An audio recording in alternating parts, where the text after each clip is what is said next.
Most people believe power comes from telling the truth, being direct, and keeping it real. But in social reality, raw truth is often a losing strategy, not because truth is worthless, but because truth is emotionally expensive. It forces people to confront what they would rather avoid: disappointment, limitation, uncertainty, and the fact that life is not fair. Law 32 is built on that uncomfortable fact. Law 32, play to people's fantasies. This law does not say lie about everything.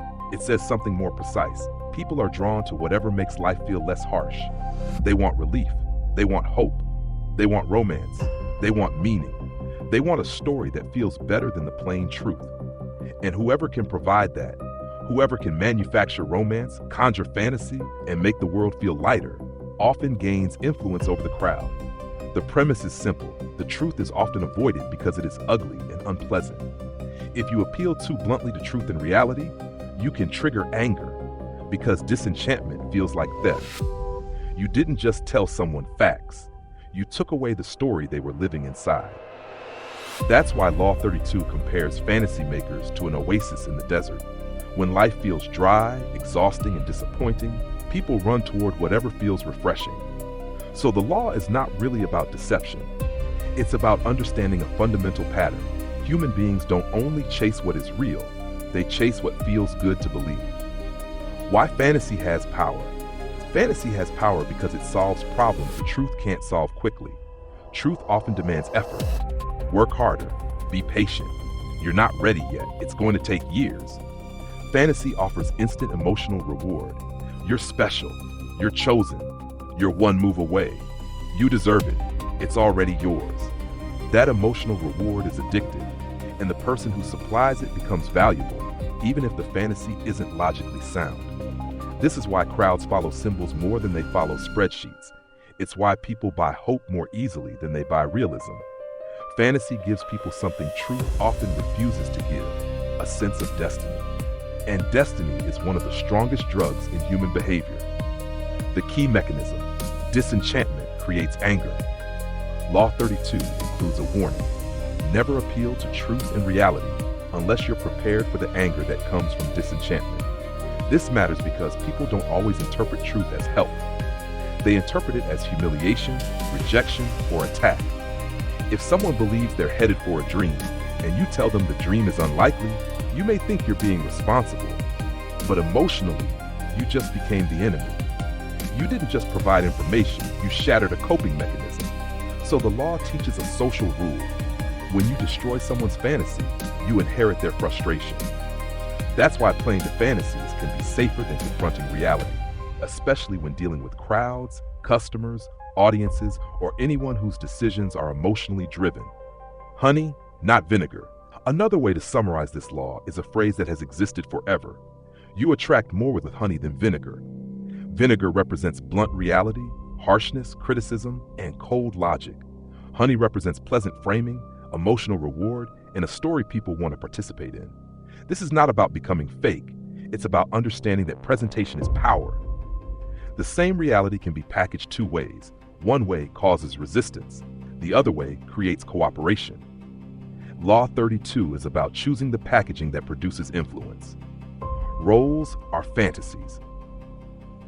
One of the most important implications of Law 32 is that many social interactions are not raw authenticity. They are role play. People speak differently to different people. They don't speak to a parent the same way they speak to a close friend. They don't speak to a boss the same way they speak to a teammate. They don't speak to a judge the same way they speak to a stranger. Why? Because each context contains expectations, an invisible script. Those scripts are not truth. They are social fantasies, roles that make the world predictable. A person might be aggressive and crude in one environment, then polite and angelic in another. That shift isn't necessarily hypocrisy. It's adaptation to the fantasy of the setting. Law 32 turns that into strategy. If you understand the fantasy people are operating inside, you can speak to the fantasy and gain cooperation. The two types of fantasy, personal and collective. There are personal fantasies and collective fantasies. Personal fantasies are individual desires: to feel admired, to feel desired, to feel powerful, to feel safe, to feel special, to feel different. Collective fantasies are group desires, the belief that a movement is heroic, the belief that a leader is savior-like, the belief that a brand represents identity, the belief that a community is family, the belief that we are the good people. Collective fantasies are especially powerful because they create belonging. They make individuals feel larger than themselves. That's why the law says there is great power in tapping into the fantasies of the masses. When you give people a story they can share, you give them an identity they can wear. An identity is one of the deepest forms of influence. Valentine's Day is a live example of fantasy. A clean, everyday example of Law 32 is Valentine's Day.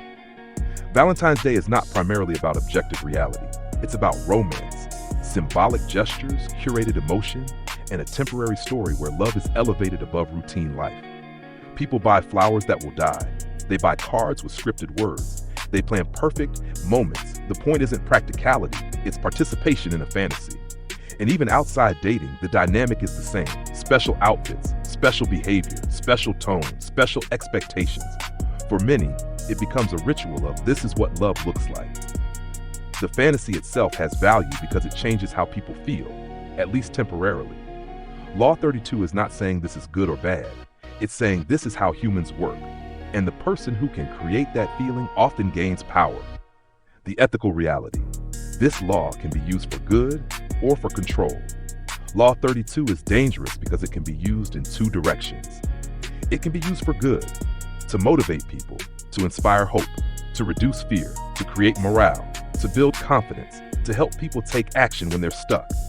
And it can be used for manipulation, to sell empty promises, to exploit insecurity, to harvest attention, to create dependency, to distract people from reality permanently. This is why the law's core skill is not lying. The core skill is reading desire. If you can read what people want to believe, you can predict what they will follow. Practical interpretation. How to apply the law without being sloppy. Law 32 is most effective when fantasy is paired with plausibility. The strongest fantasy is not pure fiction. It is a romanticized version of something possible. That's why effective influence often sounds like, this can be you. You're closer than you think. You have what it takes. This is the path. Here's the story you can step into. The fantasy becomes a bridge. It gets people moving. But if the fantasy becomes too detached from reality, it collapses. And when it collapses, the backlash is real because disenchantment turns into anger, and anger looks for a target. So the law includes its own warning. Play the fantasies, but don't create fantasies so fragile they explode. The best summary of Law 32. Law 32 can be summarized like this. People are not drawn to the harsh truth. They are drawn to the story that makes life feel meaningful, hopeful, and emotionally rewarding. If you can provide that story, people move towards you. If you rip away their story, they may turn against you. That's the power of fantasy, and that is the law. Play to people's fantasies.